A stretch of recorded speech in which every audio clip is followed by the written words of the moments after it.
السلام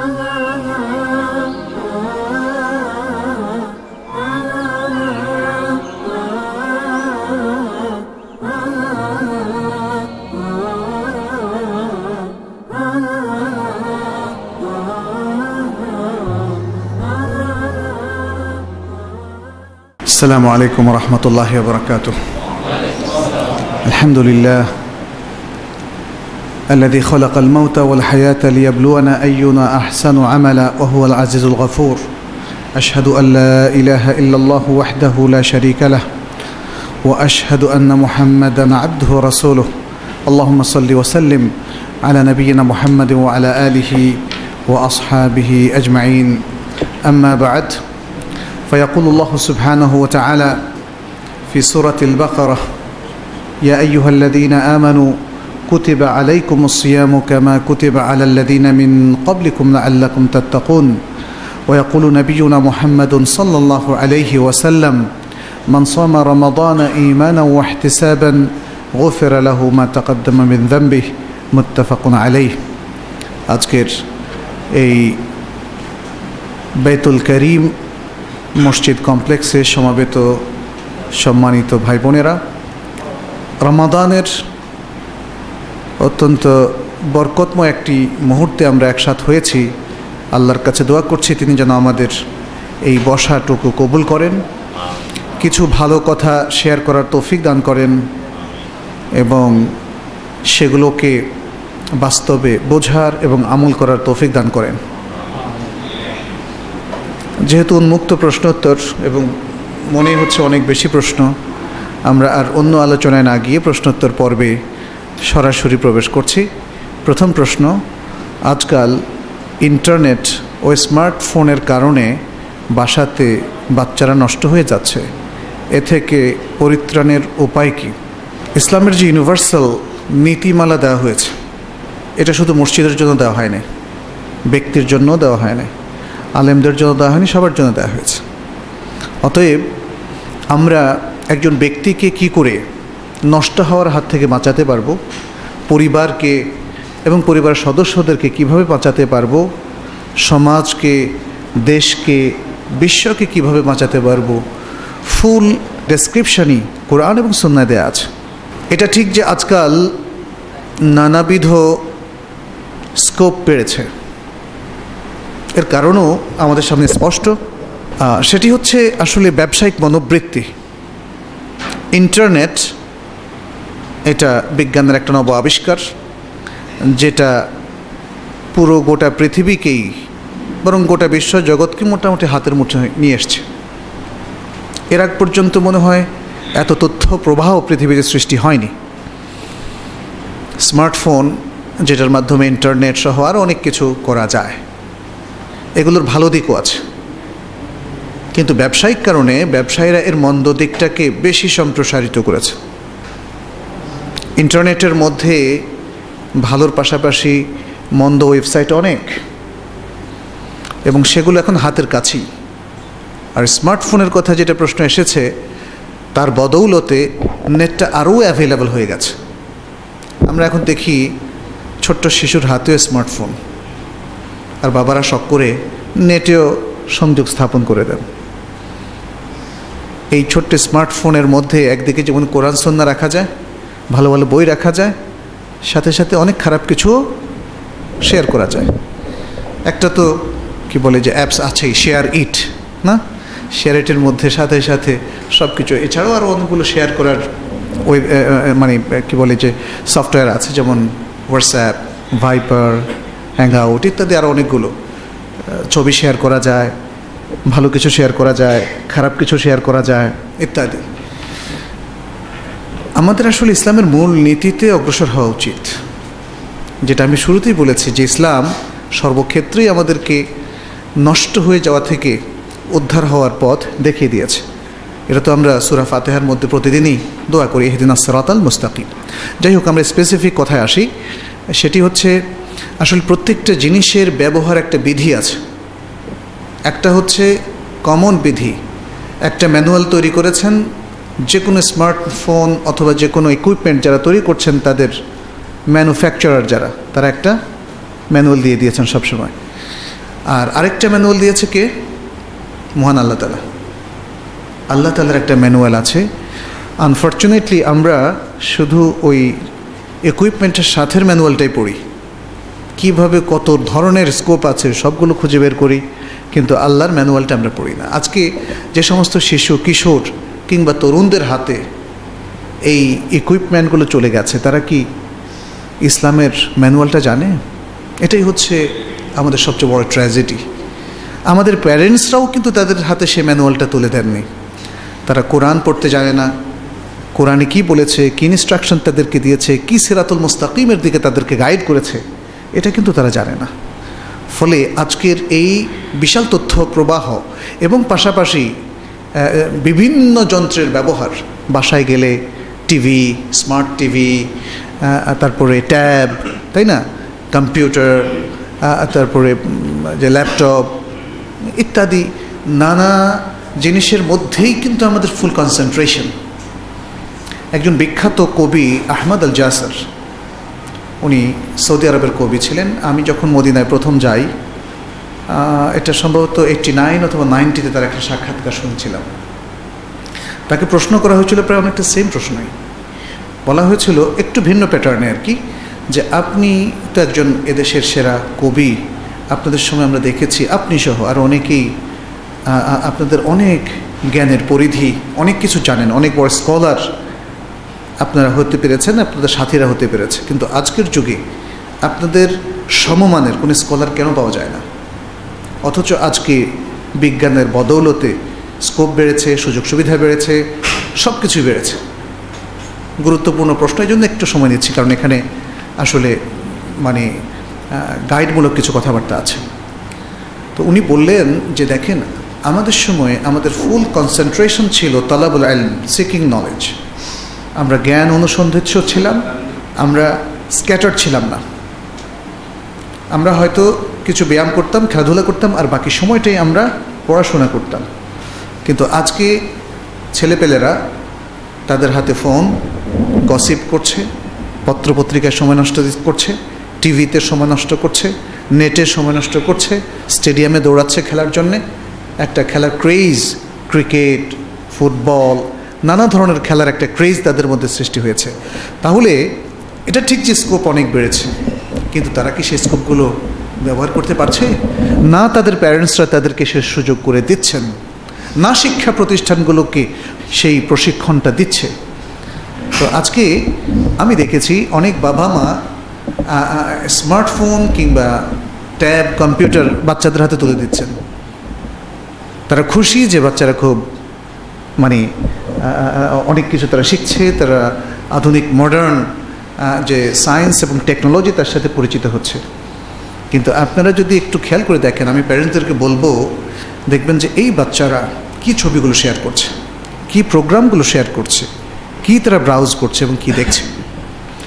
নষ্ট হয়ে যাচ্ছে তার কারণ তারা যা ব্রাউজ করছে, তারা যা শিখছে, দেখছে, শেয়ার করছে, এ তো নষ্ট হয়ে যাওয়ারই কথা। এই ক্ষেত্রে যে বিষয়টা তাদেরকে নষ্ট হওয়ার হাত থেকে রক্ষা করতে পারে, সেটা হচ্ছে তাদেরকে আসলে কোরআনমুখী করতে হবে।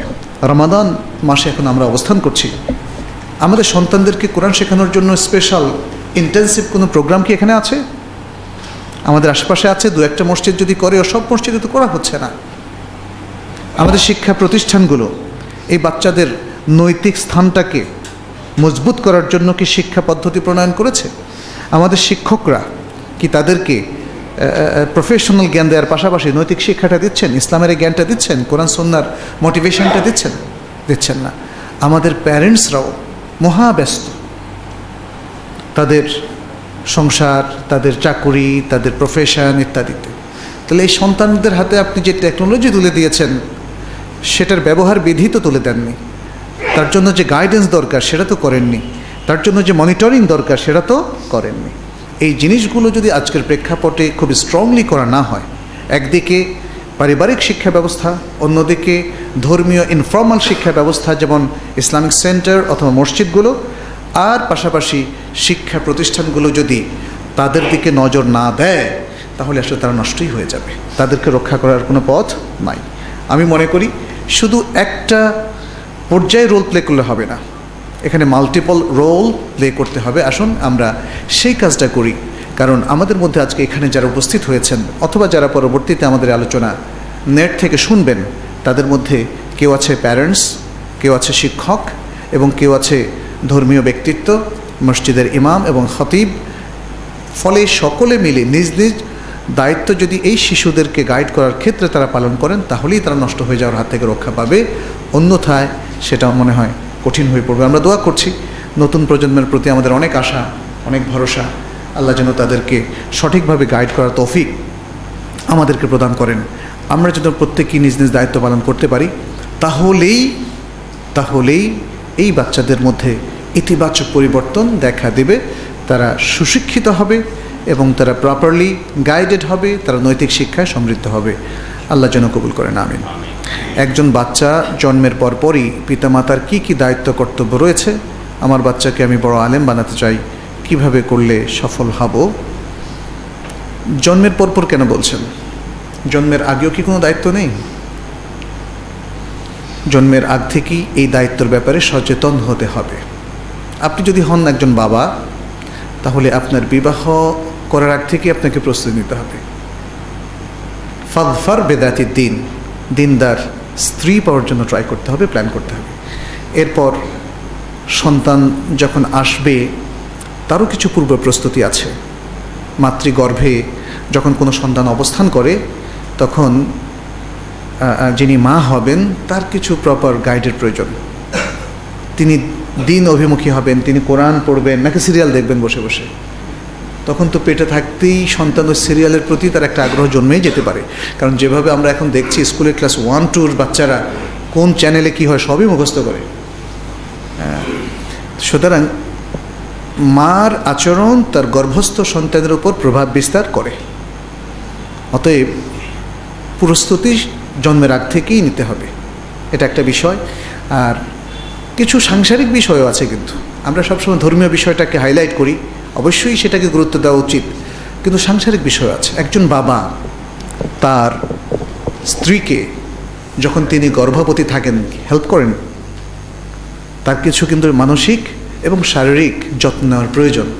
প্রপারলি ডাক্তারের কাছে কি যাওয়া হয় তার গর্ভস্থ সন্তান যাতে সুন্দর মতো ভূমিষ্ঠ হয়, সেই প্ল্যানটা কি কাজ করে ইত্যাদি এই বিষয়গুলো। এবং সংসারে আরও যারা আছেন গর্ভবতী নারীকে নানাভাবে হেল্প করা উচিত। যা হোক, যখন সন্তান প্রসব করা হয় তখন কার দায়িত্বের মধ্যে আছে, যেমন আকিকার বিষয়টা। আকিকা তো 7ম দিনের দিন, তার আগে আরও কিছু সুন্নাহ আছে, যেমন তাহনিক করা। তার মানে হচ্ছে বাবা অথবা অন্য কোনো ব্যক্তি যিনি এই পরিবারের হয়তো মুরব্বী গোছের কেউ অথবা রেসপন্সিবল কোনো ব্যক্তি, তিনি এটা বাবা করতে পারলে সবচেয়ে ভালো হয়। অথবা কোনো ভালো মানুষ তিনি খেজুর চিবিয়ে সেটাকে নরম করে বাচ্চার মুখে লাগাবেন। এরপরে আজানের কথা বলা হয়েছে, যদিও এটা নিয়ে কেউ ইখতিলাফ করেছেন, কিন্তু বিশুদ্ধ হচ্ছে আজান দেয়া যেতে পারে। তারপরে তার 7ম দিনকে ঘিরে বেশ কিছু সুন্নাহ রয়েছে, সেই সুন্নাহগুলো পালন করা, তার নাম রাখা, আকিকা করা এবং তার চুল ফেলা যদি সম্ভব হয়। তারপরে এই বাচ্চাকে সঠিকভাবে মানুষ করা। এই বাচ্চাদেরকে অনেকেই কি করেন, অনেক বাসাতে যারা খুব মিউজিক শোনেন তারা মিউজিক শোনান, কিন্তু ছোট বাচ্চাকে মিউজিক না, আপনি ছোট বাচ্চা যদি সে বুঝতেও না পারে তখন থেকে কোরআন চালিয়ে দেবেন। কোরআন শুনতে শুনতে তার কোরআনটা ভালো লাগবে, বড় বয়সও তার একটা প্রভাব তার মধ্যে থাকবে। এই জিনিসগুলো আমরা অনেকে খেয়াল করি না। এইভাবে ধীরে ধীরে তাকে ইসলামিক শিক্ষা নির্ভর একটা সুন্দর জীবনে তাকে প্রবেশ করাতে হবে। আপনাকে শুরু থেকে টার্গেট করতে হবে, সে প্রথম শিখবে কোরআন, এবং সে কোরআন বিশুদ্ধ নাদরা দেখেও পড়তে শিখবে তার অন্য যে কোনো প্রাইমারি এডুকেশনের আগে। আপনারা হয়তো শুনেছেন যে মিশরে 5 থেকে 6 বছর 7 বছরের মধ্যেই অধিকাংশ বাচ্চা কোরআন মুখস্থ করে ফেলে। এবং মিশরে আসলে কোরআনের প্রতি সবচেয়ে বেশি গুরুত্ব দেওয়া হয় মুখস্থের প্রতি, যেটা আজহারেও সেটা প্রতীয়মান হয়।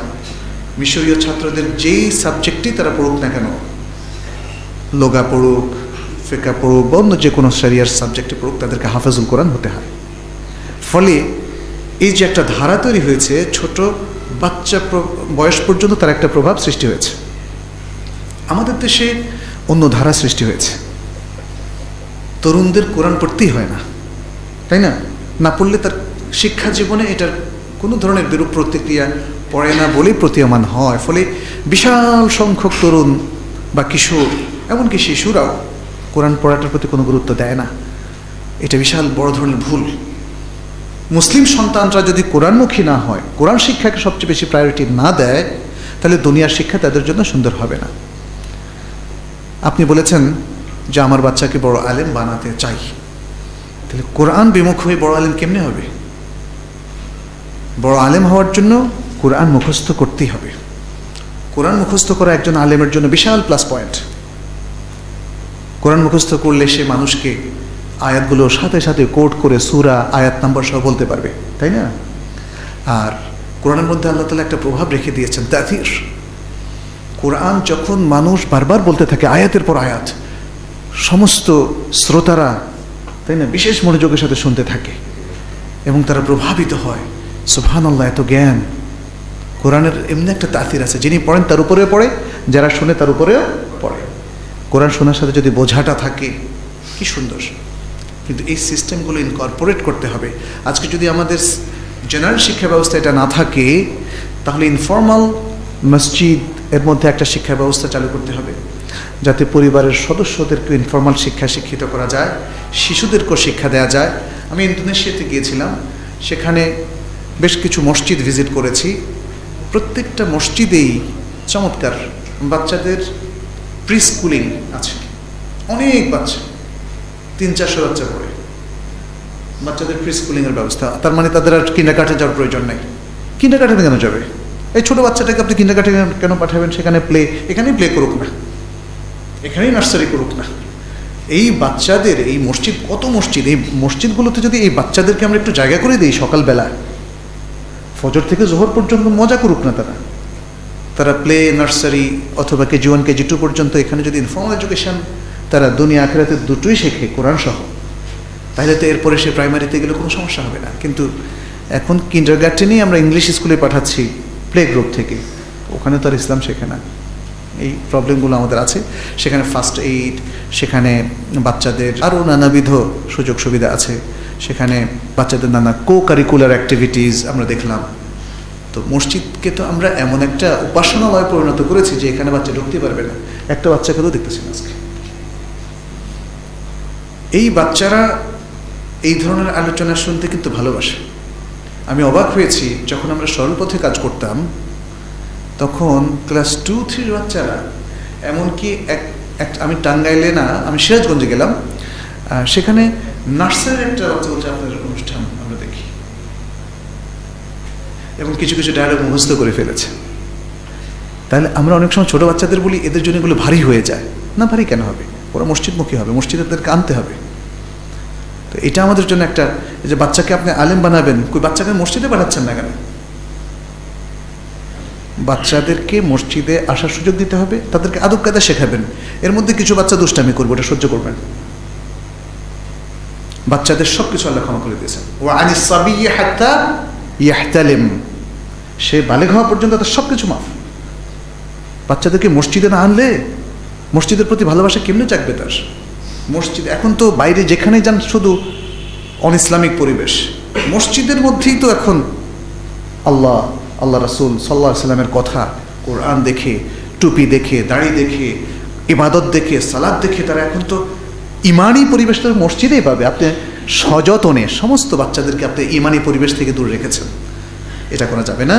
আমার মনে হয় সমস্ত বাবা মায়েরা বাচ্চাদেরকে এই ইমানি পরিবেশে আনার ব্যবস্থা করবেন এবং প্ল্যান করবেন। আলেম করার জন্য আসলে একটা প্ল্যান আপনাকে করতে হবে। আমরা যে আলোচনা করলাম তার আলোকে, এবং তার বাইরে আরও অনেক সাজেশন আছে। যারা ভালো আলেম, স্কলার, তাদের সাথে যোগাযোগ করবেন, তারা আপনাকে কিছু সাজেশন দেবে, সেটা আপনি লিখে রাখবেন ডায়েরিতে, সেভাবে বাচ্চাকে রেজ আপ করবেন। তাহলে ইনশাআল্লাহ আশা করি এটা কঠিন হবে না। পরিবারের বেশিরভাগই স্টার জলসা দেখতে অভ্যস্ত। এখন ঘরের মধ্যে, অর্থাৎ পরিবারের সদস্যদের মধ্যে দাওয়াতি কাজ করার পন্থা কি? পরিবারের সবার মধ্যে তো দাওয়াতি কাজ করতেই হবে, কারণ আল্লাহ তাআলা কোরআনে বলে দিয়েছেন, কু আনফুসাকুম ওয়া আহলিকুম নার। হে ইমানদারেরা, তোমরা নিজেদেরকে, নিজেদের পরিবার পরিজনকে জাহান্নাম থেকে বাঁচাও। তাহলে আপনি বাইরে দাওয়াতি কাজ করবেন না, নিজের পরিবারের খবর রাখবেন না, এটা তো হয় না।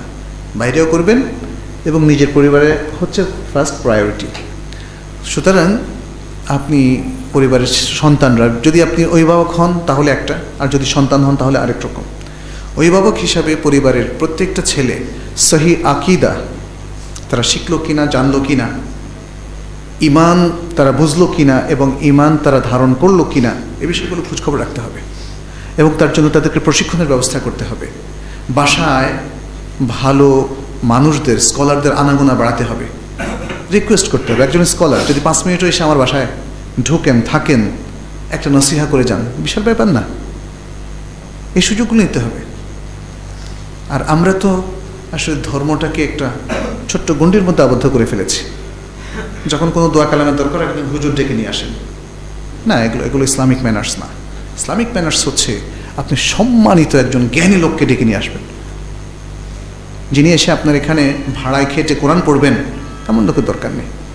আপনার বাসায় দরকার হচ্ছে জ্ঞানের আলো প্রবেশ করানো, ইসলামের আলো প্রবেশ করানো। সেই জন্য আপনাকে অবশ্যই জ্ঞানী লোকদের সাথে, আবরার, সালেহীন, মুত্তাকিন, এই সমস্ত লোকদের সাথে আপনাকে সম্পর্ক বাড়াতে হবে, ইন্টারাক্ট করতে হবে, বাসায় তাদের আনাগোনা বেশি হবে। আর বাসার মধ্যে আপনারা পরিবার কেন্দ্রিক একদিন তাফসির, একদিন হাদিস, একদিন সহি আকিদার, যেমন আকিদাতুত তাওহীদ অথবা কিতাবুত তাওহীদ বই ভিত্তিক আলোচনা করতে পারেন। প্যারেন্টসরা যদি এই জিনিসগুলো খেয়াল না করেন তাহলে একটা সময় আবিষ্কার করবেন যে আপনার ছেলে ইমান থেকে এত দূরে সরে গেছে, আর আনতে পারবেন না। দেখেছি আমাদের নিজেদের, আমি মানে প্রত্যক্ষভাবে এরকম অনেক বাচ্চাদের দেখেছি। প্যারেন্টস ভাবছেন যে ধর্মের ব্যাপারে তার সন্তান খুব বেশি আগ্রহী, জানতে আগ্রহী, কিন্তু দেখা গেল যে প্রশ্নগুলো সব ডিস্টার্বিং প্রশ্ন। যেমন আয়েশা রাদিয়াল্লাহু তাআলা আনহাকে এত ছোট্ট বয়সে বিয়ে করলেন। আমাকে তো বিদেশে একজন বললেন যে সঠিক সুন্দর জবাব দাও, আমাকে কনভিন্স করো, otherwise I will be atheist. অবাক কাণ্ড, ছোট্ট একটা বিষয়ে, তার তো এখনো আর অনেক সময় আছে, কিন্তু দ্রুত সে অ্যাথিস্ট হয়ে যেতে চাচ্ছে, অ্যাথিস্ট হয়ে যেতে চাচ্ছে। বাবা সুন্দর একটা জবাব দাও অথবা আমি অ্যাথিস্ট হয়ে যাব। কেমন কথা? তার মানে হলো এই ছেলের পেছনে কেউ না কেউ এত ভয়ঙ্কর কাজ করেছে, তাকে ইমান থেকে এত দূরে সরিয়ে নিয়ে গেছে, বাবা মার খবরই নেই। এক বাবা আমাকে বলে যে আমার মেয়ে হাই স্কুল গ্র্যাজুয়েশন করছে, অনেক কিছু সম্পর্কে সে জানতে চায় দিনের। তাই আমি বললাম যেমন? তখন বললো যে সে ইসলামের তালাক প্রথা কেন মেয়েদের হাতে হলো না, এগুলো জানতে চায়। মানে মিরাসের মধ্যে ছেলে মেয়ের মধ্যে বিভেদ কেন, এগুলো জানতে চায়। আমি বললাম বাহ, আপনি বুঝতে পারছেন না, এগুলো হচ্ছে ডিস্টার্বিং কোয়েশ্চেন, এগুলো হচ্ছে ইমান নয়, ইমান থেকে বেরিয়ে যাওয়ার অ্যাক্সেস তৈরি করছেন তিনি, বুঝতে পারছেন? এভাবে প্যারেন্টসরা, পিতামাতারা যদি ছেলে সন্তানদের প্রতি, মেয়েদের প্রতি, তার নিজের সন্তানের প্রতি যদি সে মনোযোগ হারিয়ে ফেলে এবং পারিবারিক শিক্ষার ব্যবস্থা না করে, তাহলে কিন্তু এরকমই হবে। আচ্ছা, ঘরের মধ্যে অনেক সময় দেখা যায় প্যারেন্টসরাই ভুল পথে আছে। সন্তান যে কোনো কারণেই হোক, আল্লাহ তাআলা তৌফিক দিয়েছেন, তাকে সহি আকিদা, সহি বুঝ তাকে দিয়েছেন, সেক্ষেত্রে সন্তান বাবা মাকে কী করে পরিবর্তন করবে? এটাও একটা দাওয়াতি প্রসেস। এখান হচ্ছে আগেরটা একটু সহজ বেশি, এটা একটু হয়তো কঠিন।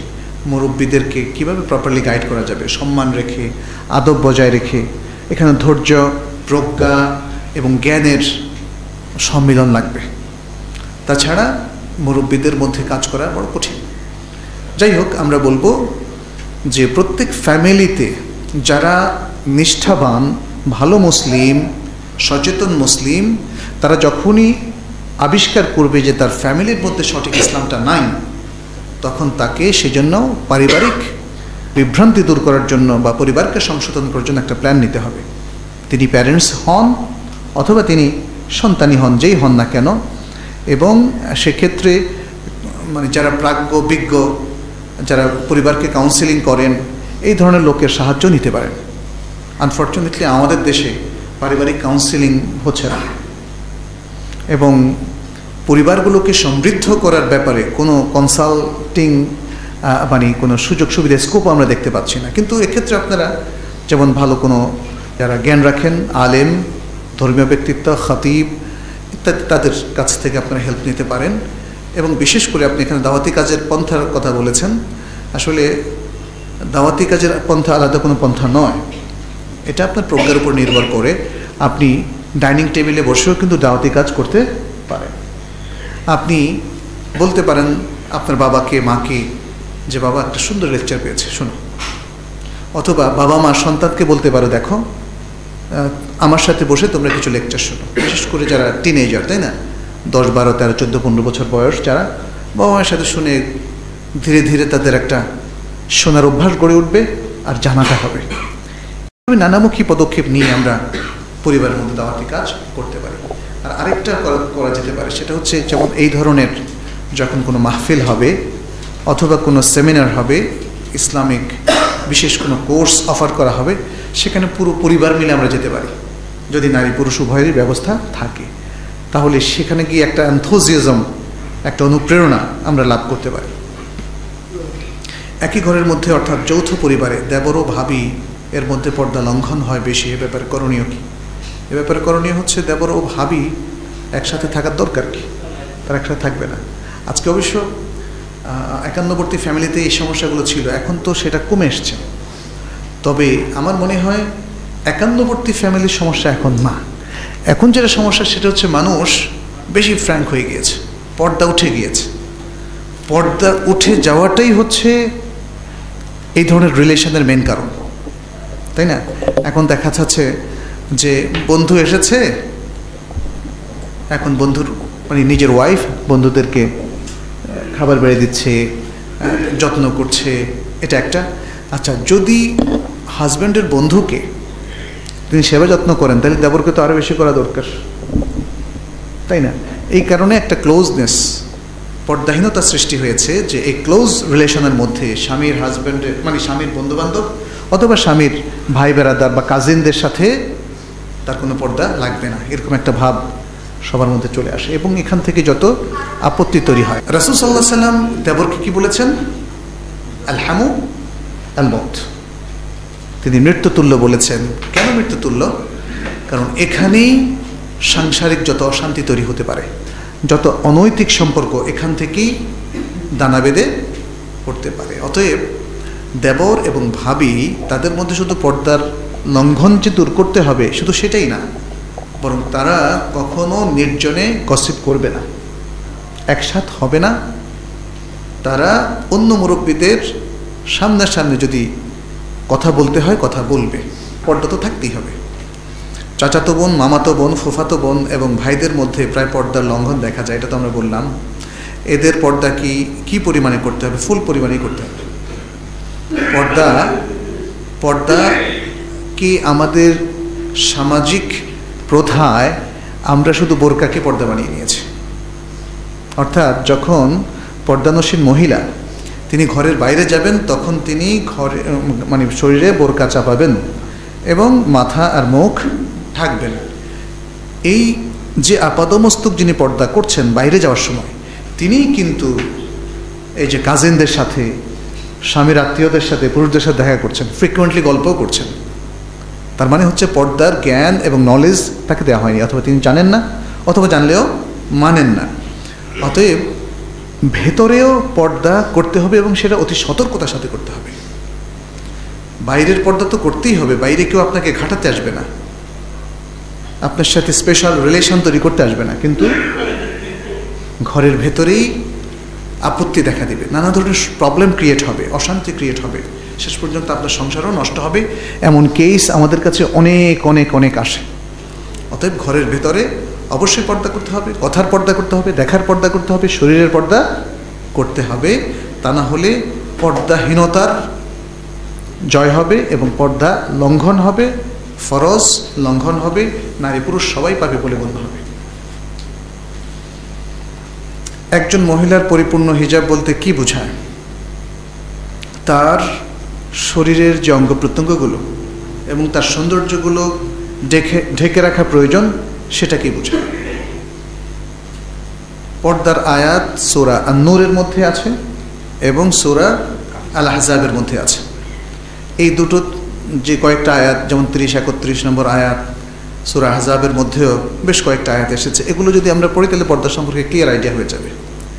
পর্দাটা শুধু শরীরের পর্দাও না, মনেরও পর্দা আছে এবং চোখেরও পর্দা আছে।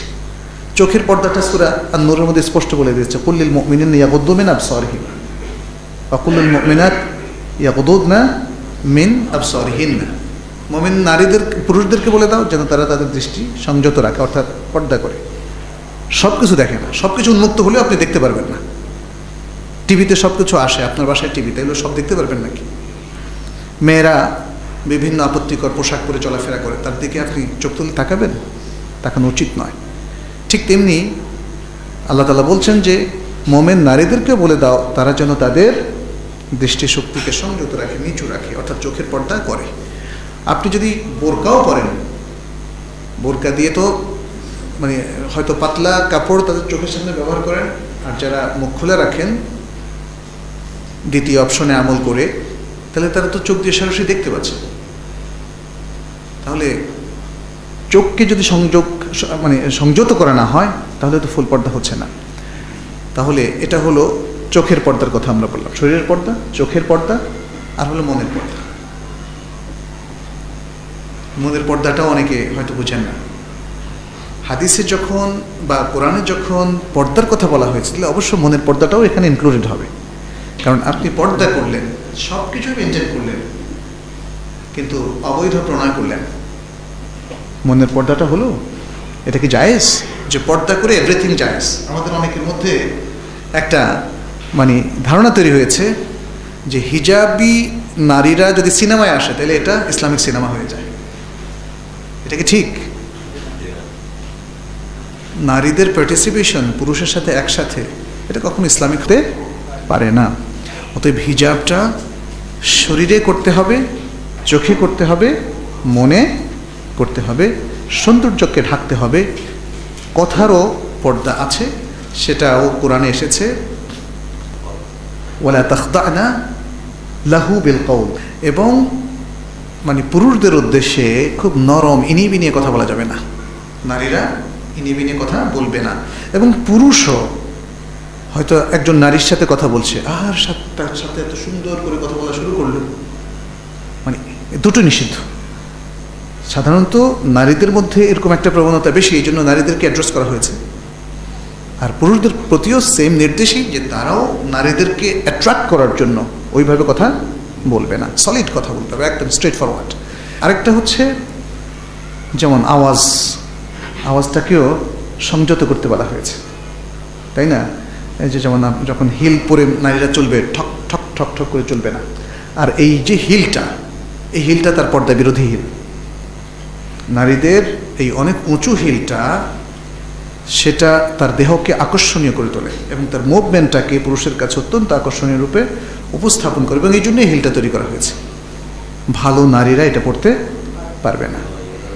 হ্যাঁ, এবং যেটা বলা হয়েছে ওলা ইয়াদরিবনা, কি যেন বিআরজুলিহিন্না, যে তারা তাদের এই পায়ে দিয়ে হেঁটে যাওয়ার সময় ঠক ঠক করে আওয়াজও করবে না, কারণ এই ঠক ঠক আওয়াজ কোনো পুরুষের মধ্যে আকর্ষণ তৈরি করতে পারে। এবং সে উদ্দেশ্যে এটা করা হয়, কারণ মেয়েদের জন্য এটা স্বাস্থ্যসম্মত না, এই হিলটা মোটেই স্বাস্থ্যসম্মত না, কোনো মেডিকেল ডক্টর এটাকে প্রেসক্রাইব করবে না। তো সব কিছু মিলিয়ে এই সব কিছু আমি ডিটেলসে একটু বললাম। হিজাব অনেকে মনে করে যে একটা শুধু গায়ে কিছু চাপানো, আসলে তো হিজাবের অনেকগুলো দিক আছে। আল্লাহ আমাদের সবাইকে, আমাদের বোনদেরকে তৌফিক দান করুন। বোনদেরকে বলছি, আসলে ভাইদেরকেও, কারণ ভাইদেরও হিজাব আছে। অনেক সময় আমাদের দেশে তথাকথিত উচ্চশিক্ষিত মানুষ আলেমদের মূল্য দিতে চায় না। এটা থেকে আমাদের সমাজ কীভাবে মুক্তি পেতে পারে? আলেমদের মূল্য তো আল্লাহ রাসূলের কাছে আছে, ইন্নামা ইয়াখশাল্লাহা মিন ইবাদিহিল উলামা। আল্লাহকে সবচেয়ে বেশি ভয় করে আলেমগণ, কারণ আলেমরা জানে। আপনি এখানে অনেক লোক আছে হয়তো আমি চিনি না, তাই না? তাহলে আমার কাছে সবাই সমান, কিন্তু যদি জানি যে উনি খুব গুরুত্বপূর্ণ, অনেক সময় হয় না, নানা কারণে গুরুত্বপূর্ণ হয়ে উঠতে পারে, তাইলে একটু তাকে সম্মান বেশি করতে হবে, তাদের লেগে যাবে ইত্যাদি। এই জানাটা আমার আচরণকে পরিবর্তন করে দেবে। আল্লাহ, এই যে আল্লাহর আসমা সিফাত, এগুলো যারা জানেন তারা আল্লাহ শক্তি সম্পর্কে জানেন, তাহলে তার একরকম মামলা হবে। আর যে আল্লাহ সম্পর্কে কিচ্ছু জানে না, সে ডোন্ট কেয়ার।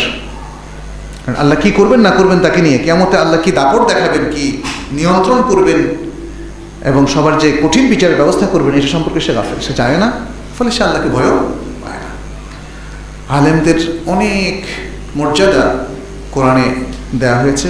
কুল হাল ইয়াস্তাবিল্লাযীনা ইয়ালামুনা ওয়াল্লাযীনা লা ইয়ালামুন, বলো যে জানে আর যে জানে না সে কি সমান?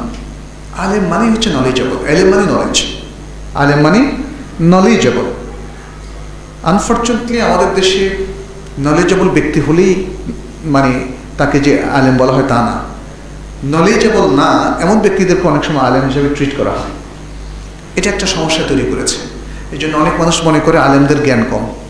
আলেমদের জ্ঞান কেন কম, কেন হবে? এটা তো যেমন রেদওয়ানও জানে, আজহারে যে বিশাল বিশাল বড় বড় আলেম আছেন, মদিনায় যে বড় বড় আলেম আমরা দেখেছি, সুবহানাল্লাহ, মনে হয় যেন পৃথিবীর সমস্ত এলেমই তাদের কাছে। যদি এটা ঠিক যে সব জ্ঞান একজনের কাছে হতে পারে না, আল্লাহ ছাড়া আর কারোর কাছে সব জ্ঞান একত্রিত হতে পারে না। আর রাসূল সাল্লাল্লাহু আলাইহি ওয়াসাল্লাম আলেমদেরকে তার ওয়ারিস হিসাবে ঘোষণা করেছেন, ইন্নামাল উলামাউ ওয়ারাসাতুল আম্বিয়া।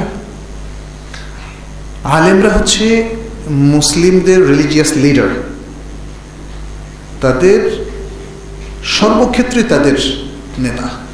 আমরা এখন ধর্মীয় নেতা বলে এটাকে ছোট করে ফেলেছি। সর্বক্ষেত্রেই আলেমরাই হচ্ছে মুসলিমদের পলিসি মেকার, নেতা, শিক্ষাবিদ, মুহাদ্দিস, মুফাসসির, রাজনীতিবিদ, সব কিছু। রাসূল সাল্লাল্লাহু আলাইহি ওয়াসাল্লাম যুগ থেকে আসলে এই ধারাটা অনেক দিন চলে এসছে, কিন্তু কিছু অর্ডার চেঞ্জ হয়ে গেছে, আমরাও গাফিল হয়ে গেছি। আর আমাদের মধ্যে এলেমের চর্চা কম হচ্ছে। হয়তো আলেম পরিচিতির মাধ্যমে বহু লোক পরিচিতি পাচ্ছে, কিন্তু সত্যিকার জ্ঞানের সাধক, শিক্ষাবিদ, জ্ঞানের আলোকে আলোকিত ব্যক্তি অনেক কম থাকায় একটা ভুল ধারণা আমাদের মধ্যে সৃষ্টি হয়েছে। সেখান থেকে আলেমদেরকে হয়তো ইগনোর করা শুরু হয়েছে। অনেকে মনে করেন যে তারা এটা জানেন না, ওটা জানেন না, দুনিয়া জানেন না, এগুলো ভুল। আলেমদের প্রকৃত উন্নয়ন, আলেমদের অবস্থান, আলেমদের মর্যাদা দেওয়া ছাড়া মুসলিম উম্মার কখনোই কোনো ডেভেলপ হবে না। মুসলিম উম্মার ডেভেলপমেন্ট, তাদের উন্নয়ন আলেমদের উপর ভিত্তি করেই আমাদের গড়ে উঠবে। আলেমদের নেতৃত্ব ছাড়া এই সমাজের মধ্যে সঠিক এলেমের প্রসার হবে না। আজকে আমরা দেখতে পাচ্ছি অনেকেই ইসলামিক জ্ঞান নিয়ে ডিল করেন, এটা অনেক ব্যক্তিকে দেখা যাচ্ছে, কিন্তু প্রচুর ভুল বিভ্রান্তি হচ্ছে যারা এই জ্ঞানটাকে সত্যিকারভাবে অর্জন করতে পারেননি। একজন ব্যক্তি ইসলামের কিছু শুনে প্রথম তার আশা হয়, আগ্রহ জাগে, তিনি একটা বই লিখবেন। হজ করে এসেই হজের উপর গুরুত্বপূর্ণ বই লিখে ফেলেন। আপনি আপনার অভিজ্ঞতা, ঘটনাগুলো লেখেন, কিন্তু আপনি হজের উপর স্কলারলি বই লিখবেন কেন? এই কারণে আমরা দেখতে পাচ্ছি প্রচুর ইসলামিক বইতে এখন এত বিভ্রান্তি, এত বিভ্রান্তি, আকীদাগত বিভ্রান্তি। আপনি ভালো কথা, আপনি ঈমান আকীদার মধ্যে এসেছেন, ভালো কথা, প্র্যাকটিসিং হয়েছেন, কিন্তু আপনাকে বই লিখতে হবে কেন? আপনাকে বই কেন লিখতে হবে? আমি রোগ ব্যাধি সম্পর্কে কিছু পড়াশোনা করলে মেডিকেল সায়েন্সের বই লিখে ফেলবো নাকি? আমি যদি কোনো বিল্ডিং কনস্ট্রাকশনের সাথে জড়িত হই, দেখলাম যে একটা বিল্ডিং তো কন্ট্রাক্টরের সাথে আর ইঞ্জিনিয়ার সাথে থেকে দেখলাম কেমনে বানায়, বাস এবার একটা বই লিখে ফেলি আর্কিটেকচারের উপরে, হবে? হবে না। এগুলো আমরা ডিসকারেজ করছি, আসলে ডিসকারেজ করছি। আপনি হয়তো বলবেন আলেমরা তো লেখে না, তা আলেমদেরকে দিয়ে লেখা, আলেমদেরকে পৃষ্ঠপোষকতা দেয়, এক্সপার্টদেরকে দিয়ে আপনাদেরকে বই লেখাতে হবে। কারণ ইতোমধ্যে প্রচুর জঞ্জাল তৈরি হয়েছে, প্রবলেম তৈরি হয়েছে, যারা এক্সপার্ট নন তাদের হাতে এই সমস্ত বই লেখা হওয়ার কারণে। আর মূল কারণ আরেকটা, আলেমদের মূল্য দেয় না। মানুষ বলে আলেমরা কাজ করছেন, আমরা কাজ করব না। আলেম শ্রেণীকে পৃষ্ঠপোষকতা দিতে হবে, তাদেরকে নেতৃত্বের আসনে নিয়ে আসতে হবে, তাদেরকে সমৃদ্ধ হওয়ার সুযোগ করে দিতে হবে, তাহলেই দেখবেন এখানে উত্তরণ ঘটবে। আপনি যদি নিজেকে আলেম হিসাবে চিহ্নিত করেন, সত্যিকারভাবে আলেম হলেন না, তাহলে ওই গ্যাপ আপনাকে দ্বারা পূরণ হবে না। অতএব আমরা বলবো যে আসুন আমরা এলেমের মর্যাদা দিই, আলেমের মর্যাদা দিই এবং আলেমের নেতৃত্ব আমরা মেনে নিই।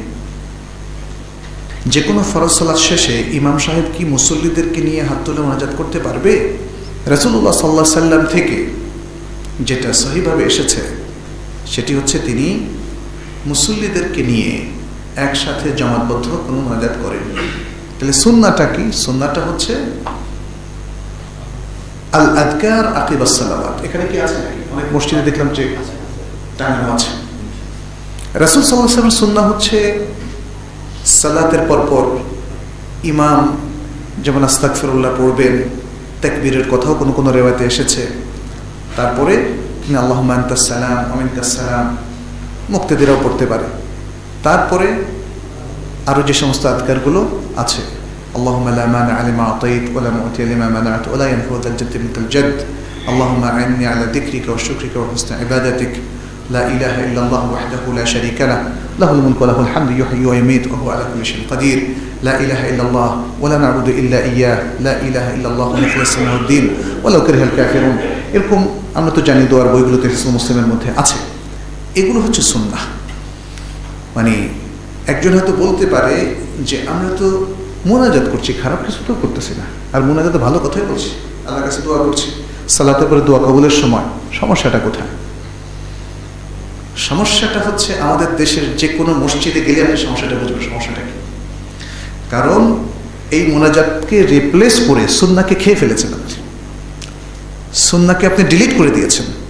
যেই কাজটা রাসূলুল্লাহ সাল্লাল্লাহু আলাইহি সাল্লাম থেকে সহিহ হাদিসে প্রমাণিত কোনো সুন্নাহকে ডিলিট করে দেয় অথবা রিমুভ করে দেয়, তাহলে নিশ্চিত বলা যায় সেটা বিদআত। আল্লাহর কাছে হাত তুলে দোয়া করাটা কোনো ভুল নয়, খারাপও কিছু নয়, আপনি অন্য সময় করেন, কিন্তু আপনার এই সুন্নাহটাকে কেন রিপ্লেস করলেন এমন একটা কাজ দিয়ে যেটা রাসূল সাল্লাল্লাহু আলাইহি ওয়াসাল্লাম জীবনে একবারও করেননি? মোনাজাত মানে মুসল্লিদেরকে নিয়ে একসাথে মোনাজাত করা। যুক্তিটা এখানে, এটা আমাদেরকে বুঝতে হবে। যেই মুসলিমরা এই ছোটোখাটো বিষয়গুলোতে সতর্ক, বিদআত তাদের মধ্যে কখনো ঢুকতে পারে না। অসতর্কতার কারণেই নানা ধরনের বিদআত আমাদের মধ্যে ঢুকে পড়েছে। মসজিদ ভিত্তিক বিদআত, সালাতের আগের বিদআত, সালাতের পরের বিদআত, আযানের আগের বিদআত। দেখেন, আযানের পরেই তো দুরূদ পড়বে, আযানের আগে কেন দুরূদ পড়ছে? রাসূল সাল্লাল্লাহু আলাইহি ওয়াসাল্লাম কবর জিয়ারতের বিধান বলে দিয়েছেন না? কিন্তু আজকে কবরে কেন মোমবাতি জ্বালানো হচ্ছে? কবরে কেন ওরস করা হচ্ছে? ওরস কেন কবরে করবে, তাই না? কবরে কেন মানুষ তওয়াফ করবে? কবরে কেন মানুষ সিজদা করবে? কবরওয়ালার কাছে কেন মানুষ চাইবে? অতএব সতর্ক মুসলিম অবশ্যই সে ছোটোখাটো প্রত্যেকটা ব্যাপারে তার যে প্রিয় হাবিব, প্রিয় নবী মুহাম্মদ সাল্লাল্লাহু আলাইহি ওয়াসাল্লাম তাকে অনুসরণ করবে। আমরা এর থেকে বেশিও করবো না, এর থেকে কমও করবো না। ব্যাস।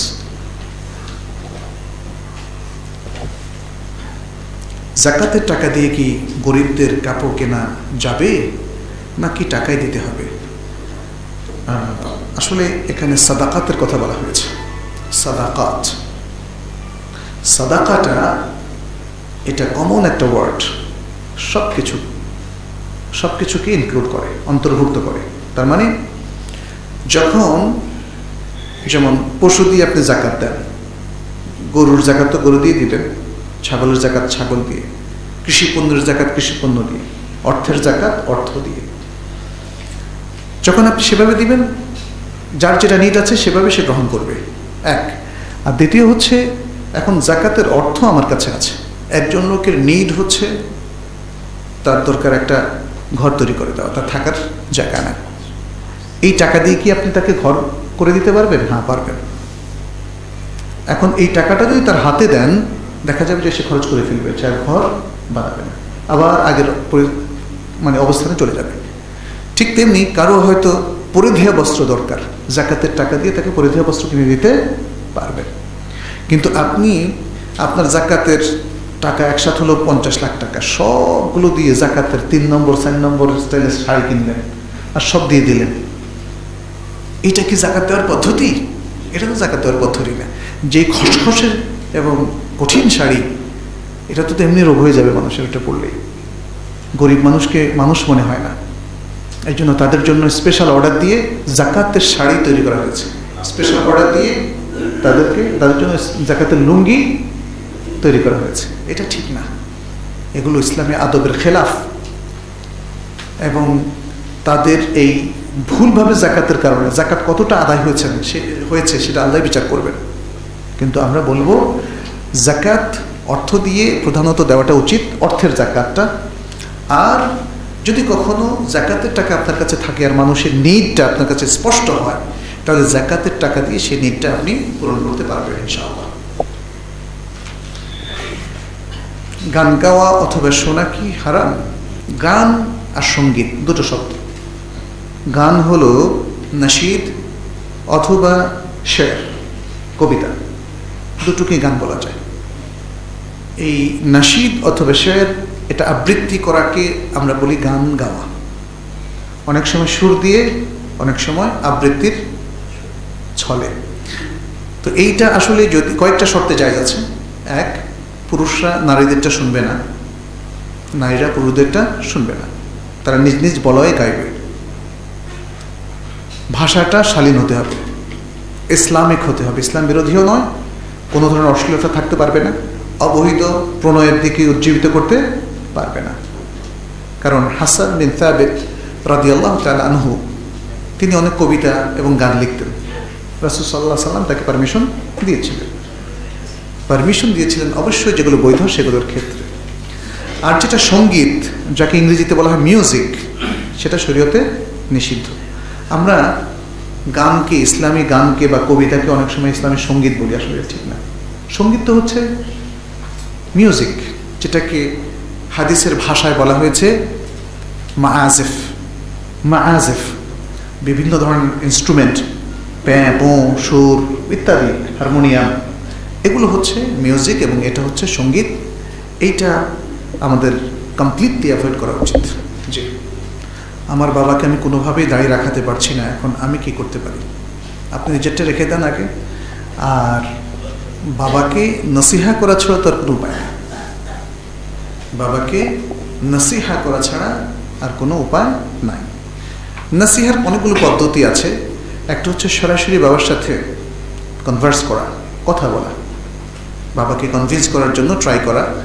আর দ্বিতীয় হচ্ছে বাবা যাদেরকে পছন্দ করেন, যেই সব ব্যক্তি অলরেডি দাঁড়িয়ে রেখেছেন, তাদেরকে বাবা পছন্দ করেন, সম্মানের জায়গায় পজিশনে রেখেছেন, তাদের সাথে বাবার ইন্টারাকশন বাড়িয়ে দেওয়া এবং তাদের মাধ্যমে বাবাকে কিছু নসিহার ব্যবস্থা করা। এভাবে নানা পদ্ধতি হতে পারে। এর বাইরেও কোনো পদ্ধতি থাকতে পারে যেটা হয়তো আমরা আমাদের বাবাকে সংশোধন করার জন্যে বা তাকে সাজেশন দেওয়ার জন্য আমরা অবলম্বন করতে পারি। তারাবি নামাজ 20 রাকাত নাকি 8 রাকাত, এ ব্যাপারে সহি কোনটি? তারাবি সালাত রাসূল সাল্লাল্লাহু আলাইহি ওয়াসাল্লাম কি বলে গিয়েছেন কখনো যে এটা 8 রাকাত, কম বেশি পড়া যাবে না? অথবা এটাও কি বলে গিয়েছেন যে 20 রাকাত, কম বেশি পড়া যাবে না? এটা কি বলেছেন? কোনো কাউলি হাদিস আছে? নাই। রাসূল সাল্লাল্লাহু আলাইহি ওয়াসাল্লাম রাতের সালাতের ক্ষেত্রে নিচে একটা আমল করতেন, সেটা অধিকাংশ ক্ষেত্রে আয়েশার হাদিস থেকে জানা যায় 11 রাকাত বেতের সহ। সেটা পড়েন, ভালো, উত্তম। রাসূল সাল্লাল্লাহু আলাইহি ওয়াসাল্লামকে যে একটু আগেও আমরা বলেছি যে পুঙ্খানুপুঙ্খরূপে আমল করে, এটা খুবই ভালো আমল, কিন্তু আপনি কোয়ান্টিটির সাথে কোয়ালিটিটাও একটু বজায় রাখার চেষ্টা করবেন। কারণ আয়েশার হাদিসে বলছে ফালা তাসআল আন হুসনিহিন্না ওয়া তুলিহিন্না, প্রশ্ন করো না যে কত সুন্দর ছিল সেই সালাত আর কত লং ছিল সেই সালাত। তা আপনি খুব দ্রুত 5 মিনিটে 10 মিনিটে শেষ করে ফেলবেন, এটা না করে রাসূল সাল্লাল্লাহু আলাইহি ওয়াসাল্লামের কোয়ালিটির সুন্নাহ কোয়ান্টিটির সুন্নাহ দুটোই যদি রক্ষা করেন, এটা সর্বোত্তম, কোনো সন্দেহ নাই। এরপরে রাসূল সাল্লাল্লাহু আলাইহি ওয়াসাল্লাম এর অন্য হাদিস থেকে বোঝা যায় যে আরো বেশিও যদি কেউ পড়ে সে পারমিশন আছে। কারণ বুখারীর হাদিসে তিনি বলেছেন সালাতুল লাইল মাতনা মাতনা ফাইদা খাশিয়া আহাদুকুমুস সুবহা সাল্লা রাকআতান তুতিরু লাহু মা ক্বাদ সাল্লা। রাতের সালাত হচ্ছে 2 রাকাত 2 রাকাত। এইভাবে পড়তে পড়তে পড়তে পড়তে কেউ যদি ভোর হওয়ার আশঙ্কা করে, তাহলে সেই জন্য 1 রাকাত পড়ে নেয়, যা তার রাতের সালাতকে বেজোড় করে দিবে, বেতের করে দিবে। এর থেকে বুঝলাম যে রাসূলের কাউলি হাদিস এখানে কোনো নির্দিষ্ট রাকাত সংখ্যা নির্ধারণ করেনি রাসূল সাল্লাল্লাহু আলাইহি ওয়াসাল্লাম। কারণ শরীয়ত তো তার মাধ্যমেই প্রণীত হয়েছে, অতএব এই বিষয়টা আমাদের মনে রাখতে হবে। তৃতীয় আরেকটি হাদিস আছে যেখানে রাসূলুল্লাহ সাল্লাল্লাহু আলাইহি ওয়াসাল্লাম বলেছেন, এটা আবু দাউদের হাদিস, মান কামা মা'আল ইমামি হাত্তা ইয়ানসারিফা কুতিবা লাহু কিয়ামু লাইলা। যে ব্যক্তি ইমাম শেষ করা পর্যন্ত ইমামের সাথে কিয়ামুল লাইলে দাঁড়ায়, তাহলে তার জন্য সারা রাতের কিয়ামুল লাইলের সালাত লেখা হয়। তাহলে এতেও বোঝা যায় যে কোনো ইমাম যদি আরও বেশি পড়েন, আরও বেশি, কত বেশি, কারণ অনেকের মতে 20 রাকাত, অনেকের মতে 36 রাকাত, অনেকের মতে বেতে সহ 63 রাকাত। এটা তো আমাদের স্কলাররাই বিভিন্ন পরিস্থিতিতে তারা বিভিন্ন রকম রিকমেন্ড করেছেন। ইমাম ইবনে তাইমিয়া রাহিমাহুল্লাহ মাজমুর ফাতাওয়ার মধ্যে খুব সুন্দর কথা বলেছেন অনেকক্ষণ ধরে যদি 8 রাকাত পড়ে খুবই ভালো, খুবই উত্তম। আর যদি অনেকক্ষণ দাঁড়াতে না পারে তাহলে রাকাত সংখ্যা একটু বাড়িয়ে দিলে ভালো। এখন ইমাম আহমদ আর ইমাম শাফির মত অনুযায়ী যদি 20 রাকাত পড়ে, নো প্রবলেম। ইমাম মালিকের মত অনুযায়ী যদি 36 রাকাত পড়ে, নো প্রবলেম। আরও বেশি যদি পড়ে, নো প্রবলেম। ইমাম ইবনে তাইমিয়া, যিনি ইসলামের রূহটাকে সবচেয়ে ভালো বুঝেছিলেন, সুতরাং আপনার পক্ষে সবচেয়ে উত্তম, আপনার দৃষ্টিতে যেটা সেটাই করেন না। এগুলো নিয়ে ঝগড়া করে কোনো লাভ নেই। আমার স্ত্রীকে নামাজের কথা বললেই সে আমার উপর রেগে যায় এবং বলে সেটা তার নিজের ইবাদত, সে পড়লে তার সওয়াব। এভাবে প্রায় তর্ক বিতর্কে আমরা জড়িয়ে পড়ি এবং এভাবে আমাদের সম্পর্কের টানাপোড়েন শুরু হয়। এখন আমি কি করতে পারি? তা আপনি তো বুঝে যাচ্ছে আপনার স্ত্রী যখন বলেছেন আপনি নিশ্চয়ই স্বামী, তাই না? এখন তো আপনি দেখি স্ত্রীর রোলের মধ্যে আছেন, আপনি কি করতে পারেন? সাধারণত আমরা দেখি স্ত্রীদের উপর স্বামীদের একটা কর্তৃত্ব থাকি, এটা একটা মানসিক বিষয়। মুসলিম সমাজে এমনইভাবে স্বামীর কর্তৃত্ব কিন্তু আমাদের নারীরা সাধারণত স্বীকার করে নেয়, যদি স্বামী জালিম না হয়। সালাত পড়া তো সবার উপরে ফরজ, এখানে জুলুমের কিছু নেই। স্বামী তার স্ত্রীকে বলবে তোমাকে সালাত পড়তে হবে, এটা কি জুলুমের বিষয়? এটা কি স্ত্রীর অধিকার ক্ষুণ্ণ, নাকি তাকে অপমান? স্বামী অবশ্যই ইম্পোজ করতে হবে যে তার স্ত্রীকে সালাত পড়তেই হবে, তা না হলে যে তাদের সম্পর্কটাই নষ্ট হয়ে যায়। শরিয়া ভিত্তিকভাবেই সম্পর্কটা ঠিক থাকে না। একজন ব্যক্তি ইচ্ছাকৃতভাবে সালাতকে অস্বীকার করে যদি তরক করে, এটা তো অস্বীকার করে তরক করা হবে। স্বামী বলছে সালাত পড়বে, আর স্ত্রী বলছেন পড়বো না। অস্বীকার করার আর কি অর্থ থাকতে পারে বলেন তো? এটা কি অস্বীকার করে না? এটা অস্বীকার করে। সে সালাতের ফরজিয়াতকে অস্বীকার করছে, সালাত পড়াটাকে অস্বীকার করছে এবং পড়বে না বলে ঘোষণা করেছে। তাহলে সম্পর্ক, স্বামী স্ত্রীর সম্পর্ক কিভাবে থাকে? অতএব স্বামী যদি এটার আশু কোনো সুন্দর সমাধান, অর্থাৎ স্ত্রীকে সালাত পড়ানোর মধ্যে আনতে না পারেন, তাহলে তিনি আসলে এই সংসার কন্টিনিউ করতে পারবেন না। এটা বড় কঠিন জিনিস। তাকে ইসলামের মধ্যেই থাকতে হবে। দুজন ইসলামের মধ্যে সমানভাবে থাকলেই তখনই তাদের সংসার টিকে যাবে। মানসিক অশান্তি কিভাবে দূর করা যায়? মানসিক অশান্তি তো অনেকগুলো, মানে যারা মনস্তাত্ত্বিক রোগ নিয়ে লিখেছেন তো সেখানে তো হাজার হাজার রোগ দেখি, তাই না? কারো আছে ওয়াসওয়াসা, মানে একটা জিনিস করার পরে খালি সন্দেহ হলো কিনা ইত্যাদি। কারো আবার খুব রেগে যাওয়ার একটা রোগ আছে, এটাও মানসিক রোগ। কিন্তু কোনো কারণ ছাড়া হঠাৎ রেগে যায়, হঠাৎ করে সামনের লোকদেরকে পেটাতে শুরু করে, মানসিক রোগ। আর নর্মাল আরেকটা বিষয় থাকতে পারে, সেটা হচ্ছে মানসিক অস্থিরতা। এটা নর্মাল, এটাকে আমরা একদম রোগের পর্যায়ে হয়তো বলবো না। যে কোনো কিছু মানে বিপদ আসলেই খুব টেনশন ফিল করে, সেক্ষেত্রে মানসিক এক একটা রোগের এক একটা দাওয়া। ইসলাম যেমন ওয়াসওয়াসার কিছু ট্রিটমেন্ট দিয়েছে। ওয়াসওয়াসার ট্রিটমেন্টটা কি? সে তো তাআউযুদ পড়বে, অর্থাৎ আউযু বিল্লাহি মিনাশ শাইতানির রাজিম, কারণ ওয়াসওয়াসা আসে কার থেকে? শয়তান থেকে। সেই জন্য শয়তানের কাছ থেকে আল্লাহর আশ্রয় নেবে। এছাড়া ওয়াসওয়াসার আরেকটা ট্রিটমেন্ট হচ্ছে সেই ইয়াকিনের উপর আমল করবে। ইয়াকিন, সন্দেহ হলেই সন্দেহ বাতিল, সন্দেহের উপর আমল করা যাবে না, সন্দেহকে পাত্তা দেওয়া যাবে না। অজু করেছেন মনে আছে, অজু চলে গেছে কিনা যদি এই সন্দেহ হয় তাহলে আপনার অজু আছে, অজু আছে। আপনি টয়লেটে গিয়েছেন মনে আছে, এরপরে অজু করেছেন কিনা সন্দেহ হচ্ছে, তাহলে আপনার অজু নাই।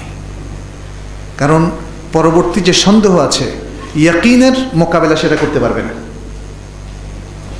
আল ইয়াকিনু লা ইয়াজুলু বিশাক, সন্দেহ দিয়ে ইয়াকিন দূরীভূত হবে না। এই জন্য মুসলিম সবসময় তার প্রত্যয়ের উপর থাকবে, ইমানের উপর থাকবে, ইয়াকিনের উপর থাকবে, তাহলে ওয়াসওয়াসা তাকে স্পর্শ করতে পারবে না। এটা মূলনীতি, ব্যাস। এই জন্য দেখেন সালাতের মধ্যে 3 রাকাত পড়েছেন কি 4 রাকাত পড়েছেন, ইয়াকিন কোনটা? 3 রাকাত। 4 রাকাত পড়েছেন কিনা সন্দেহ, সন্দেহ দূর করবেন। 4 রাকাত আবার পড়ে নেবেন, 4র্থ রাকাত, আর শেষে এইভাবে ট্রিটমেন্ট করেছে। আচ্ছা, আর যখন অস্থিরতা দেখা দিবে মানসিক, তখন সালাত পড়বেন। ওয়াস্তাইনু বিস-সাবরি ওয়াস-সালাহ ওয়া ইন্নাহা লাকাবীরাতুন ইল্লা আলাল খাশিঈন, এটা একটা। আর রাসূল সাল্লাল্লাহু আলাইহি ওয়াসাল্লাম যখনই তার কোনো অস্থিরতা দেখা দিত সাথে সাথে তিনি সালাতের দিকে মনোনিবেশ করতেন, আর বেলালকে বলতেন আরিহনা বিহা ইয়া বেলাল, বেলাল সালাত দিয়ে আমাদের প্রশান্তি দাও, আমাদের প্রশান্তি দাও। তাহলে মানসিক অশান্তি দূর করার জন্য সালাতের প্রশান্তি যদি আপনি নিতে পারেন তাহলেই সেটা সম্ভব। আর মানসিক অশান্তি আরও থাকতে পারে, সেগুলোর জন্য আলাদা ট্রিটমেন্ট আছে, কাউন্সেলিংয়ের প্রয়োজন। কোরআন তেলাওয়াতের মাধ্যমে একটা মানুষ মানসিক প্রশান্তি পেতে পারে। আলা বিযিক্রিল্লাহি তাতমাইন্নুল কুলুব, জেনে রাখো যে আল্লাহকে স্মরণ করলেই, যার মধ্যে কোরআন তেলাওয়াত অন্যতম, তাহলে মানুষের অন্তরটা প্রশান্ত হয়, তার অশান্তি দূর হয়। সাহারিতে মানুষকে সজাগ করার জন্য মসজিদ থেকে মাইকে ডাকা যাবে কি? মসজিদের মাইকটা রেস্ট্রিক্টেড থাকা উচিত। রাসূল সাল্লাল্লাহু আলাইহি ওয়াসাল্লাম মাইকে যেমন হারানো জিনিসের ঘোষণা দিতে নিষেধ করেছেন, এর থেকে আঁচ করা যায় যে একান্ত প্রয়োজন না হলে, একান্ত প্রয়োজন এবং জরুরত দেখা না দিলে মাইক ব্যবহার না করা, মসজিদের মাইক ব্যবহার না করা, যে কোনো ঘোষণার জন্য মসজিদের মাইক ব্যবহার না করা। এটা হতে পারে মসজিদ সংশ্লিষ্ট ম্যানেজমেন্টের কিছু আলাপ আলোচনা মসজিদে হতে পারে, এটা কিন্তু নিষিদ্ধ নয়। আর মাইকটা তো আমরা ব্যবহার করছি যখন অনেক লোক হয়, আর দিনী আলোচনা এটা দাওয়াতেরই একটা অংশ, মসজিদের একটা অংশ। খুতবা, দিনী আলোচনা, দার্স, এগুলো মসজিদে হতে কোনো অসুবিধা নেই। কিন্তু মসজিদের বাইরের যে জিনিসগুলো, এগুলো অ্যাভয়েড করাই উচিত। এই জন্য আমরা অন্য পন্থা অবলম্বন করতে পারি। এই জন্য মসজিদের মাইক, মানে যদিও মানুষকে সজাগ করার জন্য মাইক ব্যবহার করা যাবে না, এই ব্যাপারে স্পেসিফিক কিছু নেই, কিন্তু হারানো জিনিসের ঘোষণা দিতে নিষেধ করা হয়েছে, এই জন্য এটাও অ্যাভয়েড করা ভালো বলেই আমি মনে করি। তাহলে কিভাবে জাগানো যায়, তাই না? কিন্তু কথা হচ্ছে আধুনিক যুগে কি এখন মসজিদের মাইকটাই কি একমাত্র উপায়? এখন তার অনেক অবলম্বন আছে। মানুষ মারা যাওয়ার 4 দিন এবং 40 দিনের মাথায় 40 নামে একটা অনুষ্ঠান করা হয়। এই দিন তারিখ ঠিক করে এ ধরনের অনুষ্ঠান করে কি ঠিক নাকি বেদাত? এটা তো স্পষ্ট বেদাত, এটা হলো স্পষ্ট বেদাত। কেউ কেউ এটাকে সুন্নত বলেছেন, তবে সেটা মুসলমানদের সুন্নাহ না, সেটা ফেরাউনের সুন্নাহ। বলা হয়েছে সুন্নাতু ফেরাউন। এটা সৌদি আরবের উচ্চ উলামা পরিষদের একটা রিকমেন্ডেশন দেখেছি, সেখানে তারা উল্লেখ করেছেন যে মানুষের মৃত্যুকে উপলক্ষ করে যে 40 কুলখানি করা হয়, এটা অনেক আগ থেকে ফেরাউনের একটা নিয়ম ছিল, তারাই সেটা করত। অতএব ইসলামে এর কোনো স্থান নেই, ইসলামের কোনো স্থান নেই, এটা করা যাবে না, এটা পাপ, এটা বিদআত। অনেকে হয়তো প্রশ্ন করতে পারেন যে তাহলে কি করব, কি করবেন? এই ব্যাপারে আসলে আমাদের উলামা কেরাম বলে গিয়েছেন। রাসূল সাল্লাল্লাহু আলাইহি ওয়াসাল্লামের হাদিসও এই ব্যাপারে যথেষ্ট রেকমেন্ডেশন দিয়েছে, তাই না? মৃত লোকদের উপকার করার জন্য কি করণীয়? আপনি যদি আজকে 40 করেন অথবা মানুষকে খাওয়ান, কুলখানি করেন, এগুলোর উদ্দেশ্য হচ্ছে তো তাকে উপকার পৌঁছানো। তাহলে অবশ্যই আমাদেরকে চেষ্টা করতে হবে যে তাহলে রেকমেন্ডেড কাজগুলো কি। এ ব্যাপারে অনেক ছোটো ছোটো রেসালা আছে, ইসলাম হাউসে আপনারা পাবেন। ইসলাম কিউর মধ্যেও খুব সুন্দর সুন্দর কিছু আর্টিকেল আছে। নামাজে সেজদায় যেতে হাত আগে দিতে হবে নাকি পা আগে দিতে হবে? পা তো না, হাঁটু আর কি। পা আগে দিলে তো একটু অন্যরকম হয়ে যাবে না? আচ্ছা,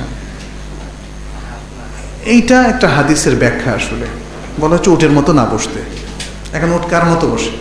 উট কি পিছনের দুটো পা দিয়ে আগে বসে নাকি সামনের দুটো পা ভেঙে আগে বসে? উটের জন্য বা চতুষ্পদ জন্তুর জন্য সামনের দুটো পা হচ্ছে হাত, আর পেছনের দুটো পা হলো পা। তো এখন এটা নিয়ে আসলে আমি দেখলাম যে হিজাজের একটা ব্যাখ্যা, আবার জর্ডান কিংবা ওই দিকের আরেকটা ব্যাখ্যা। হিজাজের ব্যাখ্যাটা হচ্ছে আগে আগে হাঁটু যাবে, তারপরে হাত।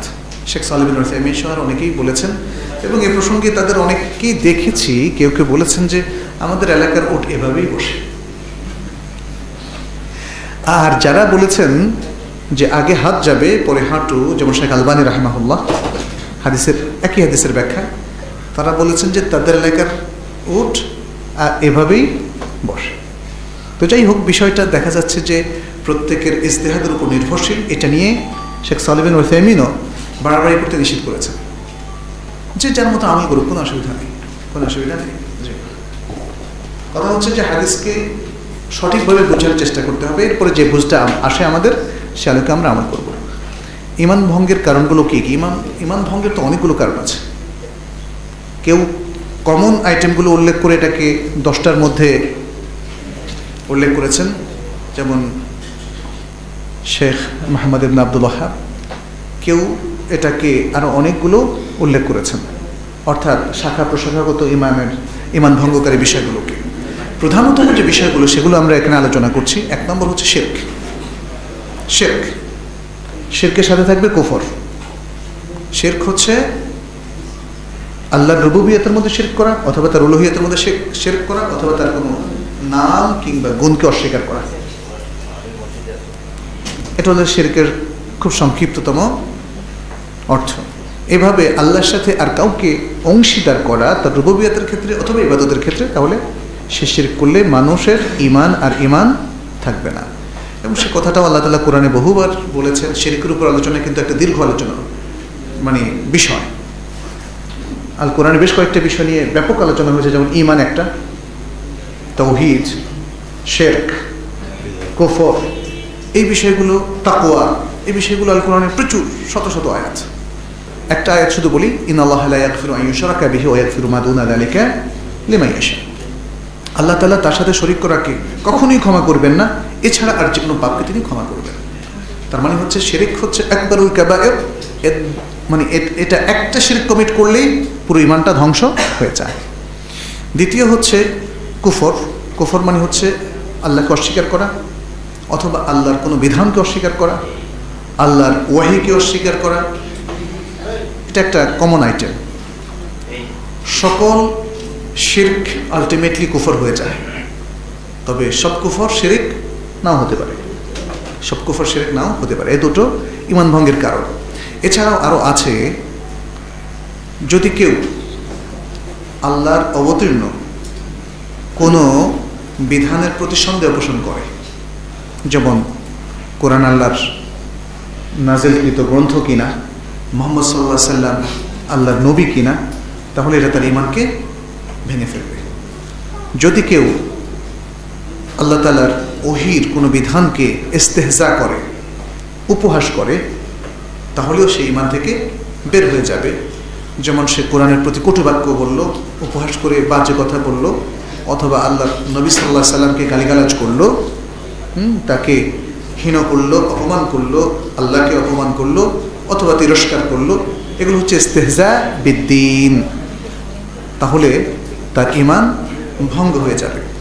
যদি কেউ বিশ্বাস করে যে আল্লাহ যা দিয়েছেন, যে বিধান দিয়েছেন, যে ওয়াহি দিয়েছেন, এটাই আমাদের জন্য সবচেয়ে শিরোধার্য, তবে এটা ছাড়া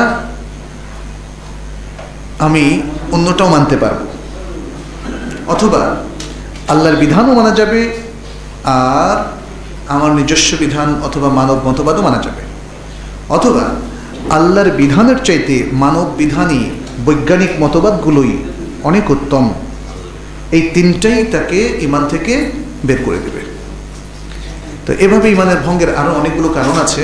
আমরা যেহেতু প্রশ্নের উত্তর দিচ্ছি, এই জন্য প্রধানতম কিছু কারণ বললাম। এই জিনিসগুলো আমাদের মনে রাখতে হবে। আর ছোটোখাটো আরও যে বিষয়গুলো বলছে কোনো না কোনোভাবে এগুলোরই সেগুলো অন্তর্ভুক্ত। যেমন যদি কেউ আল্লাহর পাশাপাশি আর কাউকে একই পরিমাণ ভয় করে, যদি কেউ আল্লাহর পাশাপাশি আর কাউকে একই পরিমাণ মহাব্বত করে, তাহলে এগুলো আসলে শিরকের মধ্যে চলে যাবে, এগুলো শিরকের মধ্যে চলে যাবে ইত্যাদি। বাচ্চাদের কপালে অনেকে নজর লাগবে ভেবে কালো টিপ দিয়ে থাকেন, এটা দেওয়া যাবে কি না, এটা একটা কুসংস্কারের মধ্যে পড়ে। কালো টিপ, তাগা বাঁধা, তারপরে তাবিজ ঝুলানো, এগুলো ইসলামের মধ্যে নেই। বরং নজর লাগা থেকে বাঁচার জন্য বেশ কিছু দোয়া আমাদেরকে শিখিয়ে দিয়েছে না, রুকিয়া শিখিয়ে দিয়েছে, সকাল সন্ধ্যার আজকার শিখিয়ে দিয়েছে। আমরা আসল ট্রিটমেন্টটুকু না নিয়ে সবসময় নকলটা পছন্দ করি, যে কারণে মানে অনেকের ধারণা হচ্ছে যে চেহারা খুব সুন্দর একটা বাচ্চা, তাই না? এখন তার চেহারা যদি একটা টিপ দেই তাহলে সর্বপ্রথম দৃষ্টি পড়বে গিয়ে তার ওই টিপে। সুতরাং নজরটা টিপে লাগলে অসুবিধা নেই, এটা তো মুছেই যাবে, এটা ধ্বংস হইলে অসুবিধা নেই, কিন্তু তার চেহারাটা যেন ঠিক থাকে, অথবা তার, এগুলো সব যুক্তির কথা এবং এগুলোর সাথে আসলে বাস্তবের কোনো মিল নেই। নজর থেকে বাঁচার জন্য তার দোয়াই এবং রুকিয়াই যথেষ্ট। সালাতে দাঁড়ানোর সময় পায়ের সাথে পা লাগিয়ে ও কাঁধের সাথে কাঁধ মিলিয়ে দাঁড়ানো কতটা জরুরি একটু বলবেন কি? অনেক জরুরি। পায়ের সাথে পা, কাঁধের সাথে কাঁধ স্বাভাবিকভাবে যতটা লাগে, স্বাভাবিকভাবে যতটা লাগে, দুটো পায়ের মাঝখানে জায়গা না রাখা, এটা রাসূল সাল্লাল্লাহু আলাইহি ওয়াসাল্লামের নির্দেশ। সুতুল খালাল দ্বারা সেটাই বোঝানো হচ্ছে যে মাঝখানের ফাঁক বন্ধ করতে হবে। তারাসু ওয়াস্তাকিমু ইস্তাউ, এই যে কাঁধা সোজা করা, মাঝখানের ফাঁক বন্ধ করা। ওয়ালা তাখতালিফু ফাতাখতালিফা কুলুবুকুম, অনেকগুলো হাদিসের ভাষ্য একসাথে আমি বলছি, তাহলে তোমরা একে অন্যের থেকে আগুপিছু হইও না। এই যে বিষয়গুলো, এরা দ্বারা বোঝা যায় কয়েকটা কাজ। এক, দুজনের মাঝখানে ফাঁক রাখা যাবে না, তবে সেটা কীরকম? গোড়ালির সাথেই কি লাগাতে হবে? অনেকে গোড়ালির সাথে লাগানোটাকে জরুরি মনে করেন, কিন্তু আসলে মাঝখানের ফাঁক বন্ধ হলেই যথেষ্ট। শেপটা ঠিক রাখতে হবে, প্রত্যেকের আঙ্গুলগুলো যাতে কেবলামুখী থাকে সেভাবে শেপটা ঠিক রাখতে হবে। আর কাঁধ, কাঁধ বরাবর বলতে পাশাপাশি দাঁড়ানো, এখানেও মাঝখানে ফাঁক না রাখা, এবং সেক্ষেত্রে কেউ তো উঁচু নিচু আছে, অতএব ওই ধরনের পার্থক্যগুলো এখানে কোনো সমস্যা তৈরি করবে না। যেটা সবচেয়ে বেশি গুরুত্ব দিতে হবে সেটা হচ্ছে মাঝখানের ফাঁক বন্ধ করা আর সোজা কাতার করা, কাতার যেন আগুপিছু না হয়। এই দুটোই হচ্ছে রাসূল সাল্লাল্লাহু আলাইহি ওয়াসাল্লামের মেইন ইনস্ট্রাকশন সাফ তৈরি করার ক্ষেত্রে। তিনি একামতের পরে মুসল্লিদেরকে ফিরে একটু দেখতেন সাফ ঠিক হয়েছে কিনা, এবং সেখানে ঠিক করার জন্য এই কথাগুলো তিনি বলতেন। অতএব এটা খুব জরুরি, এবং এটা বোধ করি কোনো ইমামদের মধ্যে তেমন পার্থক্যও না। মানে কোনো ইমাম বলেননি, ইমাম আবু হানিফা রাহিমাহুল্লাহ বলেননি যে না মাঝখানে ফাঁক ফাঁক করে রাখতে হবে, এটা কিন্তু বলেননি, ফিকহে কখনোই আমরা পাইনি। কিন্তু আমি জানি না কী কারণের জন্য আমাদের দেশের মুসল্লিয়ানে কেরাম তারা মাঝখানে ফাঁক রাখা খুব পছন্দ করেন, আর অথবা তাদের আত্মমর্যাদা বোধ খুব বেশি, আরেকজনের পা লাগলে খারাপ লাগতে পারে ইত্যাদি। কিন্তু সালাতের মধ্যে আমরা আল্লাহর দীনহীন বান্দা হয়ে যাই, খুশু চলে আসে। আমাদের ভুলে যাওয়া উচিত কে ধনী কে গরিব। আমার পাশে যিনি দাঁড়াচ্ছেন তিনি হতে পারেন দিনমজুর, আপনি হতে পারেন সচিব, তাতে কিছু চাই আসে না, সবাই এখানে সমান। অতএব অহংকার আমাদের বর্জন করা উচিত, পায়ের সাথে পা মিলিয়ে আত্মমর্যাদার যদি কোনো আত্মগর্ব থাকে সেটাও বিসর্জন দেওয়া উচিত।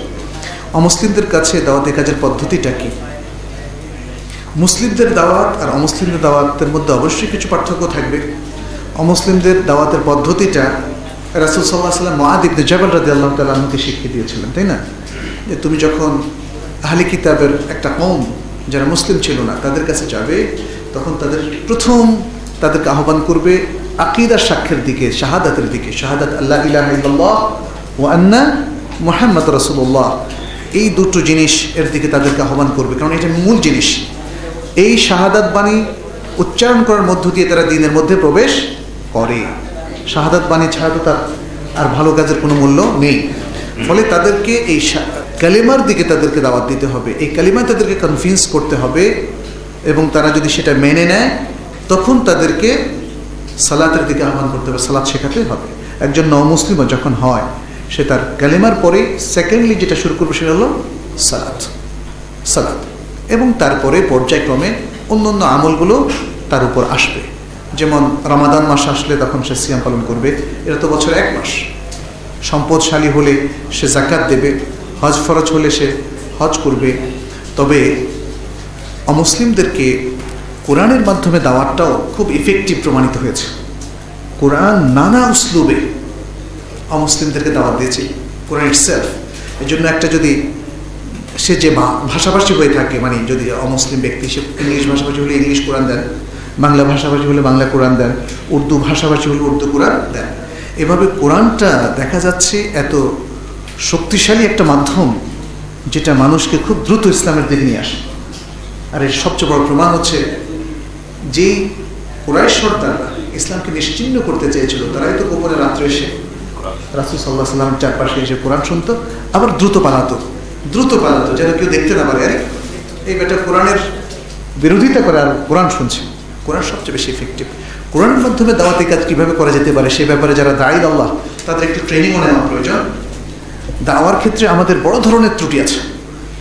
মুসলিম ভাইদের মধ্যে, সাধারণ জনগণের মধ্যে, বিভিন্ন ধ্যান ধারণার লোকদের মধ্যে দাওয়াতি কাজে আমাদের যথেষ্ট ত্রুটি আছে। আমাদের অধিকাংশের ট্রেনিং নাই, যার ফলে এই কাজগুলো বিঘ্নিত হচ্ছে। অমুসলিমদেরকেও দাওয়াত দেওয়ার ক্ষেত্রে আমাদের ট্রেনিং নেওয়া প্রয়োজন। সেটা শর্ট ট্রেনিং হতে পারে, 1 সপ্তাহ ট্রেনিং হতে পারে, স্কলারদের কাছ থেকে পরামর্শ নিয়ে ট্রেনিংগুলো করা যেতে পারে। সালাতে হাত কোথায় বাঁধতে হবে? সালাতে হাত বাঁধার সবচেয়ে দলিল ভিত্তিক সহি জায়গা হলো বুকের উপরে, অর্থাৎ এই হাতের উপরে, দেরায়ের উপরে বাম হাতের ডান হাত স্থাপন করবেন, তাহলে ঠিক যে জায়গায় যায় সেটা। তবে আরো উপরেও বাঁধতে পারেন, আরো একটু উপরেও বাঁধতে কোনো অসুবিধা নেই, কারণ বুখারীর হাদিসে স্পষ্ট করে বলা হয়েছে যে রাসূল সাল্লাল্লাহু আলাইহি ওয়াসাল্লাম তার ডান হাতকে বাম হাতের দেরায়ের উপরে রাখতেন। দেরার কিন্তু এটা না, রুসগ না। রুসগের উপর রাখা যায়, কিন্তু দেরার বলতে এটাকে বোঝানো হচ্ছে, কারণ এখানে হাত রাখার পরে এটা কখনোই নিচের দিকে নামানো যায় না, যত না আপনি ঝুঁকেন। ফলে এটাই হচ্ছে সবচেয়ে শুদ্ধ জায়গা। একদম সদরের কথা যে হাদিসগুলোতে এসছে সেটা নিয়ে অনেকে কি লোকাল করেছেন, কিন্তু সেগুলো আমরা বাদ দিলাম। আমরা দেরার হাদিসটাই তো নিতে পারি, দেরা। তাহলে দেরার বলছে এই জায়গায়। একজন প্রয়াত মৃত মানুষের রেখে যাওয়া সম্পদের যাকাত কি তার পরিবার তার হয়ে আদায় করবে? হ্যাঁ, তার পরিবার তার হয়ে আদায় করবে, এবং এটা মিরাজ বন্টনের আগেই। কারণ তার উপর যে যাকাতটা ফরজ হয়েছিল, সেই যাকাতটা তো তার ঋণের মধ্যে পড়ে যায়। একটা হচ্ছে বান্দার ঋণ, আর একটা হচ্ছে আল্লাহর ঋণ। অতএব মিরাজ বন্টনের আগেই এই যাকাত এবং মানুষের হকগুলো আদায় করে দিতে হবে, তারপরে মিরাজ বন্টিত হবে। ওয়াসাল্লাল্লাহু ওয়াসাল্লাম আলা নবিয়িনা মুহাম্মদ ওয়া আলা আলিহি ওয়া আসহাবিহি আজমাইন। সুবহানাকাল্লাহুম্মা ওয়া বিহামদিকা আশহাদু আল্লা ইলাহা ইল্লা আনতা আস্তাগফিরুকা ওয়া আতুবু ইলাইক। ওয়াসসালামু আলাইকুম ওয়া রাহমাতুল্লাহি ওয়া বারাকাতুহু।